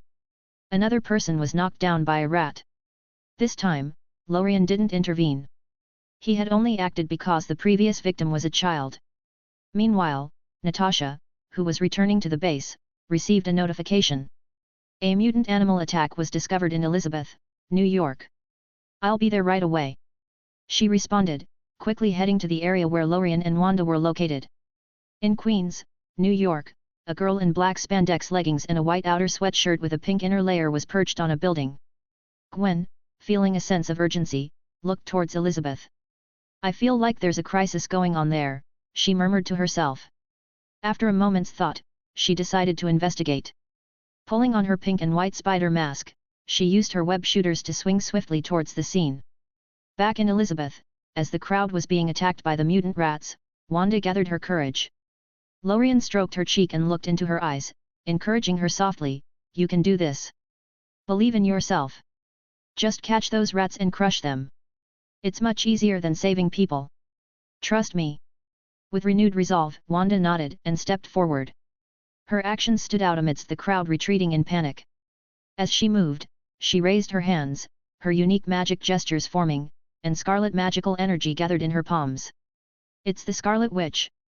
Someone shouted, recognizing Wanda's distinctive gestures and magic. The crowd murmured in a mix of fear and awe. "Is it her? Should we keep running?" one person asked. "Run. She might hurt us by mistake," another cried out. Hearing the anxious voices around her, Wanda's confidence wavered. She turned to look at Lorien, seeking reassurance. He stood firm, nodding encouragingly, signaling her to keep going. With her hair fluttering in the magical energy surrounding her, Wanda drove the chaos magic in her hands. She waved her hands, and the scarlet energy swiftly ensnared a group of rats, lifting several into the air at once. But then she hesitated, unsure of what to do next. Once more, Wanda glanced back at Lorien. He didn't say a word but simply raised one hand and mimed a squeezing motion in the air. Understanding his cue, Wanda turned back to the rats and imitated Lorien's motion, squeezing hard. Puff! In an instant, the rats in her grasp exploded into a mist of blood, disintegrating under the force of her magic. The power of chaos proved overwhelming for the mutated creatures, reducing them to nothing more than a bloody mist. Excitedly, Wanda turned back to Lorien, her eyes wide with surprise. "Lorien! I did it!" she exclaimed. Lorien gave her a thumbs up, smiling but also slightly exasperated. "Wanda, can you please focus on dealing with these little monsters first?" he said, urging her to continue. Blushing shyly, Wanda nodded. "I understand," she replied, turning her attention back to the task at hand. Comment. 12 Comment. Vote. Chapter 17, Chapter 17, Chaos Magic Crushes the Rats. Spider-Gwen appears. Chapter 17, Chaos Magic Crushes the Rats. Spider-Gwen appears. Dash. Things were different with Scarlet Witch taking action. Compared to saving people, using the power of chaos to destroy was definitely easier, especially against mutant rats. With Lorien standing behind her, encouraging her, Wanda's confidence soared. She moved her hands in a dance, and scarlet chaos magic surged around her. The air seemed to move of its own accord, responding to her power. Wanda clenched the air with one hand. A ball of scarlet power immediately enveloped the group of rats. With a swift motion, she shook her other hand. Puff! The swarm of rats exploded into a mist of blood. Thus began Wanda's heroic act of catching and eliminating the rats. All around her, mutant rats were crushed into bloody mist under the force of her magic. With each success, her confidence grew. "Look! It's Scarlet Witch!" someone shouted. "She's saving us! Scarlet Witch is saving us!" echoed another voice. Wanda's swift actions quickly cleared out the swarm. As the crowd realized who was saving them, they shouted in relief and admiration. This time, Wanda felt a wave of comfort wash over her from their recognition. Turning around, she blinked at Lorien. He waved his hand, signaling her to continue her work without distraction. Just then, puff! Another manhole cover was lifted by a fresh wave of rats. They poured out and rushed towards Wanda. Buzz! Wanda moved her hands swiftly again. Puff! She crushed the new rats, but more were emerging from several other manhole covers. "Lorien! What should I do?" she cried out, unable to turn around, her back to him in her moment of anxiety. Lorien pondered, considering whether to intervene secretly to stop this disaster. He had a plan: collapse all the underground pipes at once to make it seem like the mutant rats had caused the damage. This would solve the problem and look natural, two birds with one stone. But, in his perception, someone was swinging towards them from between the tall buildings. Focusing his mind, he sensed who it was. Gwen. And she was in her original spider suit. Spider-Gwen stood out from other Spider-Men. While Spider-Man started with cloth suits, Gwen had more resources. Her father was the commissioner of the New York Police Department, and her first spider suit was made from fabrics used in international athletes' clothing, snug and resilient. This unique suit was black below the waist and white above, with a pink and white hooded mask. It was Gwen's signature look, unlike any other Spider-Man. Now, Spider-Gwen clung to the glass wall of a building, looking towards Lorien. Gwen scanned the scene: mutant rats, panicked crowds, Scarlet Witch, and Lorien. Wait, Lorien? Gwen stared at Lorien in surprise. She only now realized he was standing behind Scarlet Witch, near the well from which the mutant rats were emerging. And Scarlet Witch was overwhelmed, barely managing against the swarm. What if she couldn't hold them off? What would happen to Lorien? No, I have to help her. Gwen resolved. She shot a web and swung forward, heading towards Lorien and Wanda. Meanwhile, Wanda was struggling to manage the onslaught of rats from the manhole covers. She had already killed hundreds, but... Puff! More manhole covers burst open, and even more rats spilled out from all around. It's over! Someone yelled. Run! Another person shouted, and panic spread quickly among the crowd. Wanda, with a look of determination, turned and urged Lorien, Lorien. You go first. Lorien, calm and steady, gestured with his eyes towards a building beside them. Wanda turned to look. Hey! Gwen swung across the middle of the road on her spider web. In midair, she shot her hands forward. Puff puff, she grabbed two large manhole covers with her webs and flung them forward with force. Bang bang bang! The heavy covers drove away dozens of rats. Lorien watched as one rat flew into a trash can, two were smashed into paste against a billboard, and the rest lay on the ground, defeated. The thought crossed his mind, mutant rats, today is your unlucky day. Seeing the opportunity, Wanda quickly waved her hands again, using the power of chaos to control the remaining rats. She clenched her hand into a fist. Puff! The rats she controlled were crushed into a bloody mist. Standing atop a car, Spider-Gwen, in her tight spider suit, looked at Wanda in awe. Your magic is incredible! She exclaimed. And it's so clean getting rid of all these rats without a trace. Chapter 18, Two women work together to suppress the rats. Solve the mutation crisis. Dash. Wanda was stunned by Gwen's words.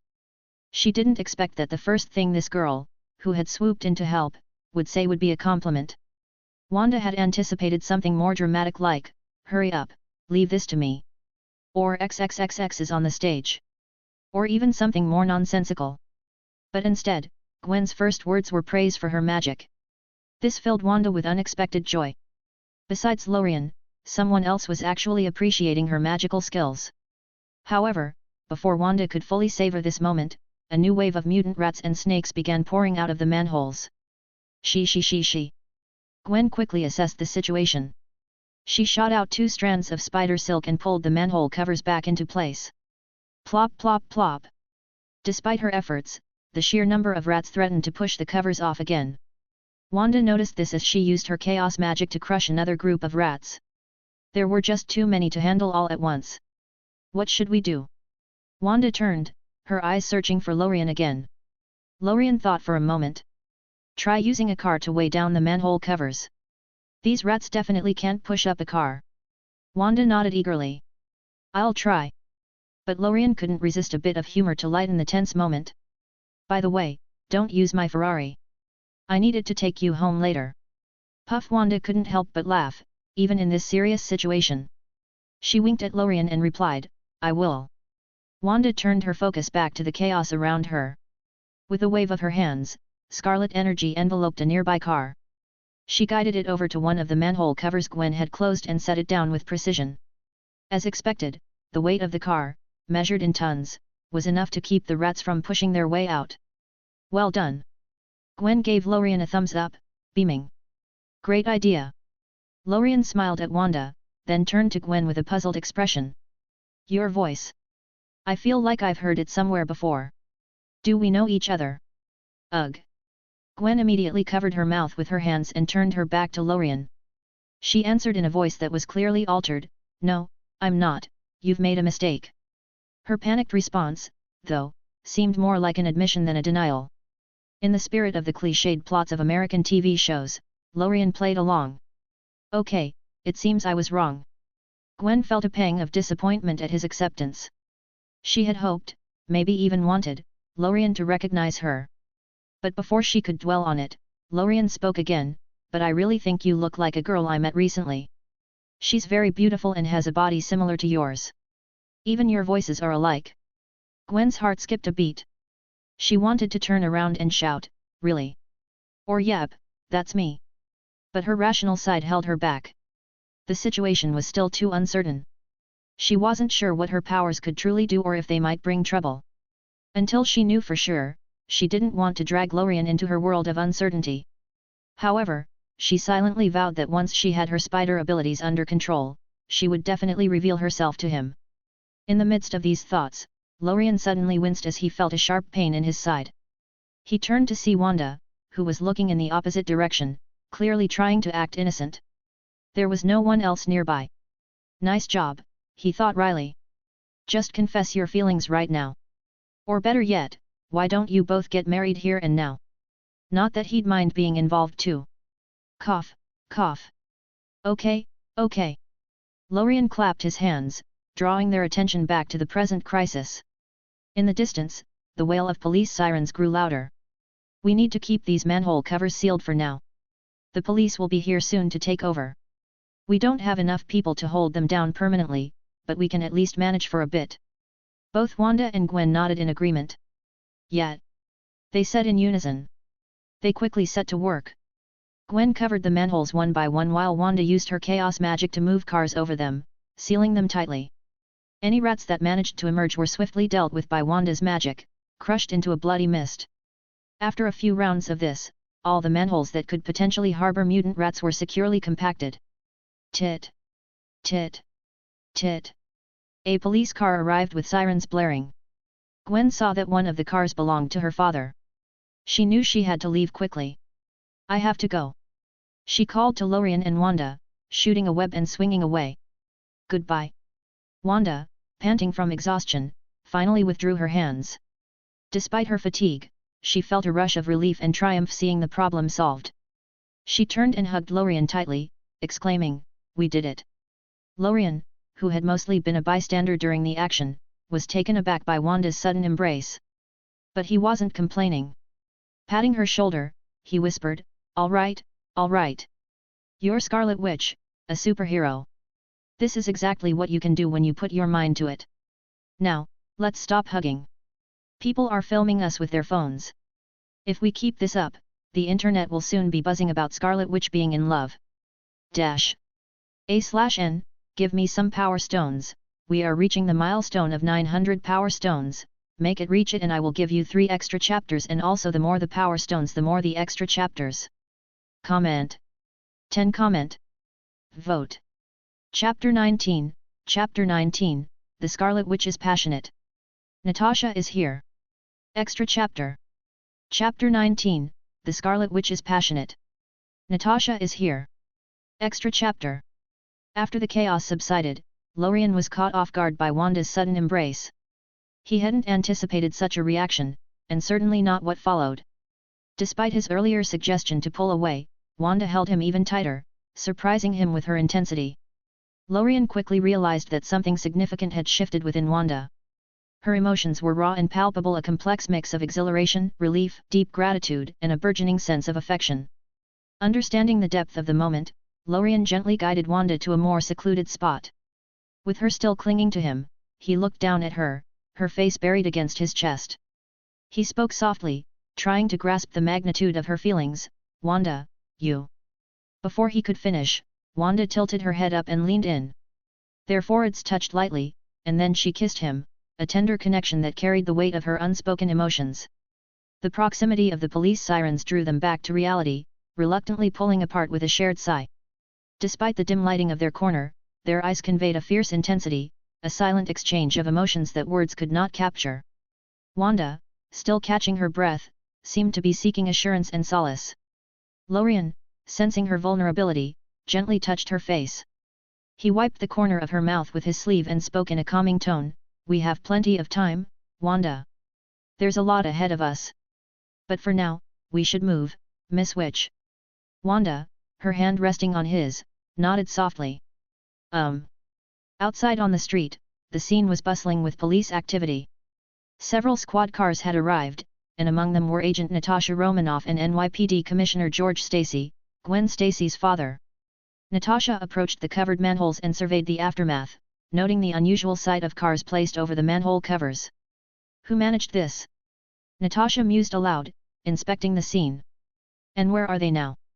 Commissioner Stacy, after speaking with some witnesses, returned to Natasha. Agent Romanoff, the people here mentioned a spider lady in a tight suit and another woman using scarlet magic. They believe the latter was the Scarlet Witch. Natasha raised an eyebrow. Scarlet Witch? And she handled this with another superpowered individual? That's unexpected. At that moment, Wanda and Lorien emerged from the shadows. Natasha, Wanda called, walking towards her. The situation is under control, but the mutant rats are still trapped below. We need a team to handle it swiftly. Natasha looked from Wanda to Lorien, and back again. I've already arranged for additional agents and police to assist. However, I need you to recount what happened in detail. Wanda agreed and began her account to a police officer equipped with a body camera. Throughout her story, she carefully avoided mentioning Lorien's involvement, earning a silent nod of approval from him. She narrated how she arrived and responded to the crowd's panic, how the mysterious spider lady appeared and helped her contain the mutant rats, and how they managed to keep the situation under control until the authorities arrived. As she finished her story, Wanda noted that the spider lady had swiftly left the scene once the police arrived. This intrigued Natasha, who was keen to learn more about this new figure. Who's that spider lady? Natasha asked. I don't know, Wanda admitted. She just appeared and started helping me out of nowhere and then disappeared just as quickly. Natasha pondered this. It sounds like there's a new superhero in town. I'll inform Tony Stark and see if we can identify her using his technology. Wanda nodded, feeling a sense of relief that her story had been accepted. She turned to look at Lorien again, then back at Natasha. Can I leave now? Natasha studied Wanda for a moment before responding. This incident is significant, and it's already hitting the news. Ideally, you should come with us for a more detailed debriefing. But I'm not going to force you, Wanda. The choice is yours. Wanda, aware of the gravity of the situation and the need to maintain some semblance of stability, agreed reluctantly. She looked over at Lorien, who had been waiting patiently. I'll go talk to Lorien and then return, she said to Natasha. Natasha raised an eyebrow, half amused and half bemused. Aren't you a superhero, so why are you acting like a love-struck teenager? Chapter 20 Wanda, Lorien is a good man. Internet exposure. Extra chapter. After the confrontation ended, Wanda approached Lorien with a smile, feigning a touch of regret. Lorien, our Ferris wheel plan is ruined. Lorien noticed the glimmer in Wanda's eyes, filled with anticipation and warmth. He could sense the underlying message in her words, understanding the emotions she was conveying. He spread his hands in a reassuring gesture. It's okay, Wanda. We have all the time in the world. If it doesn't work today, we can try tomorrow. And if not tomorrow, then next week. Just come to me when you're ready. His words carried an implicit invitation for her to initiate future meetings, a subtle but clear acknowledgement of her feelings. Wanda's eyes sparkled at his response.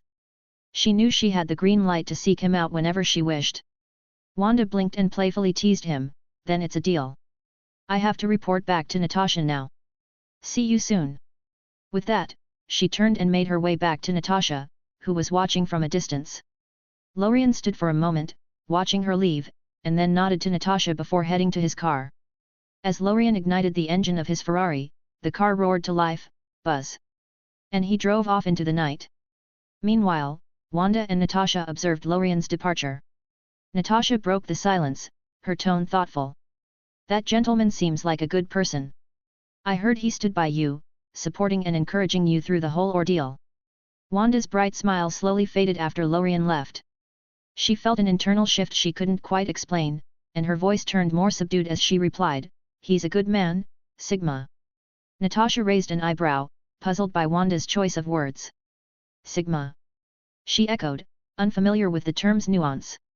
Despite her extensive knowledge, even Natasha was stumped. Once they returned to the Avengers base, Natasha's curiosity got the better of her. She discreetly looked up the term on her phone. Sigma referred to someone independent, disciplined, excellent, and respectful to everyone. It was originally used to describe lone wolves or introverts but had evolved into a symbol of outstanding character. Natasha mulled over the description, intrigued by how Lorien had made such a strong impression on Wanda. She wondered just what kind of person Lorien was to captivate someone as powerful as the Scarlet Witch. Perhaps she should meet him herself to see what made him so special. At the same time, Gwen Stacy, now in her Spider-Gwen persona, observed the scene from a nearby rooftop. Although she had swung away from the chaos, she hadn't gone far. She watched as her father, George Stacy, arrived with Agent Romanoff to handle the aftermath. From her vantage point, Gwen saw Lorien and Wanda emerge and converse with the authorities. She watched as Lorien departed first, followed by Wanda and Natasha. Her father, after organizing the officers to manage the situation, eventually left as well. Determined to keep her secret identity intact, Gwen quickly swung back to her apartment, slipping inside through her bedroom window. She swiftly changed out of her costume and tucked herself under the covers just in time. A few moments later, there was a knock at her door. "Gwen." Her father's voice called softly. "Just a reminder not to forget your band performance tomorrow." Feigning sleepiness, Gwen mumbled, "Got it, Dad." She waited until she heard his footsteps fade away before sitting up. She immediately turned to her computer to catch up on the news regarding the mutant rat incident. Headlines popped up across the screen. Scarlet Witch saves the day. Uses powerful magic to crush mutant rats. Who is she? Meet Spider-Ms, the new superheroine of New York. Scarlet Witch in love? Spotted hugging a handsome stranger after the battle. Scarlet Witch, a hero despite the past. Should we forgive her accidental destruction? Wake up! Is this just a staged performance by Scarlet Witch? Gwen gasped in surprise as she read the articles. She hadn't anticipated that their encounter with the mutant rats would have such a significant impact, especially on Wanda's public image. Could this be because of Lorien's influence? Gwen mused. He seemed to bring out a different side of Wanda, a softer, more approachable side. She chuckled at the media's attempts to coin a name for her. Spider-Ms? Spider-Woman. She wrinkled her nose. Those don't sound right at all. With a determined smile, she declared to herself, "Call me Ghost Spider." Thanks for listening.